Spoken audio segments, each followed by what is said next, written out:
Bonjour à tous et bienvenue pour ce 7e temps de partage concernant les 10 jours de prière. L'auteur nous propose aujourd'hui comme thème « Que ta volonté soit faite sur la terre comme au ciel » et le verset de référence que nous allons entendre maintenant ensemble se trouve dans le livre de Jérémie au chapitre 29. Je vous lis le verset 11. « Je connais, moi, les plans que je prépare à votre intention, déclaration du Seigneur, non pas des plans de malheur, mais des plans de paix, afin de vous donner un avenir et un espoir. » Moi, ça fait un peu plus de 30 ans que je suis dans l'Église et c'est sûrement l'un des versets que j'ai le plus entendu, que j'ai le plus lu sur des petites cartes d'encouragement, sur des signets. Et traditionnellement, les personnes connaissent ce verset par cœur et l'accueillent comme une promesse de Dieu pour elles. Je connais, moi, les plans que je prépare à votre attention ou à ton attention, selon les versions. Nous sommes au chapitre 29 du livre de Jérémie. Le contexte historique, le peuple d'Israël est en déportation. Vous relirez le chapitre 29. Au début, Dieu demande d'être une bénédiction là où le peuple se trouve. Donc Dieu demande au peuple d'Israël d'être une bénédiction pour Babylone. Dans la suite du texte, cette promesse, une prophétie, que dans 70 ans, il y aura un retour à la terre promise. Et puis notre verset.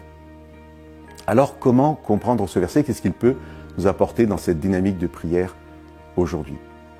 Il y a une lecture traditionnelle dont je vous ai déjà parlé, c'est de prendre ce verset pour soi, j'y reviens dans quelques secondes.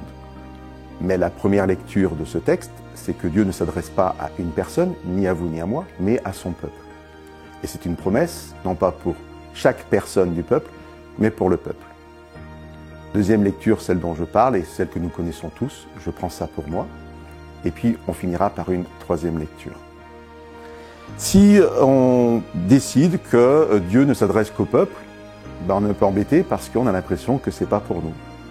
On peut dire, mais Dieu aussi s'adresse à moi, mais dans ces cas-là, est-ce qu'on respecte le contexte, puisque c'est vraiment une promesse pour le peuple? Et si je devais actualiser ça, eh bien, ça serait une promesse pour l'Église. Et que Dieu a un plan pour l'Église, avec au final, le retour ou l'entrée dans la Canaan céleste, dans la terre promise. Et là, je respecte vraiment le texte. Mais dans ces cas-là, est-ce que je peux m'approprier cette promesse? Troisième lecture, et ça sera ce que je vous proposerai pour arriver à concilier un peu tout ça. Eh bien, je pense qu'on ne peut pas, nous, en tant que croyants, en tant que disciples de Jésus, on ne peut pas séparer notre appartenance au corps du Christ et notre vie personnelle. On le fait dans le quotidien de notre vie, par les temps différents que nous avons en Église ou chez nous, dans notre travail. Cependant, je pense que, selon l'expression consacrée aujourd'hui, nous devons avoir des vies missionnelles. Et que l'ensemble de notre vie, dans tous ses aspects, eh bien, fait de nous des disciples et des porteurs d'espérance et de lumière pour ceux qui nous entourent. Le Dieu de la Bible n'est pas le Dieu du peuple d'Israël, il n'est pas le Dieu de l'Église.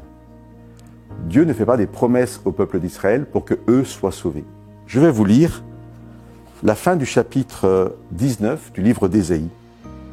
Voilà ce que dit Dieu. « En ce jour-là, il y aura une route d'Égypte en Assyrie. Les Assyriens iront en Égypte, et les Égyptiens en Assyrie, et les Égyptiens serviront avec les Assyriens. En ce jour-là, Israël sera un troisième avec l'Égypte et l'Assyrie, à être une bénédiction sur la terre, que le Seigneur des armées bénira en disant, « Béni soit l'Égypte mon peuple, l'Assyrie œuvre de mes mains, et Israël mon patrimoine. » Ma prière pour nous tous, aujourd'hui, c'est que nous puissions prendre ce verset 11 du chapitre 29 de Jérémie comme une promesse pour nous, parce que dans notre vie de chaque instant, de chaque jour, nous nous plaçons dans cette dynamique d'être collaborateurs de Dieu pour le salut de l'humanité. Nous pouvons faire nôtre cette promesse parce que dans tous les aspects de notre vie, eh bien, nous servons aussi l'Église, nous servons Dieu pour amener l'ensemble de ceux que Dieu mettra sur notre chemin à faire partie de ce retour ou de cette présence dans la terre promise. Que Dieu nous bénisse dans notre mission.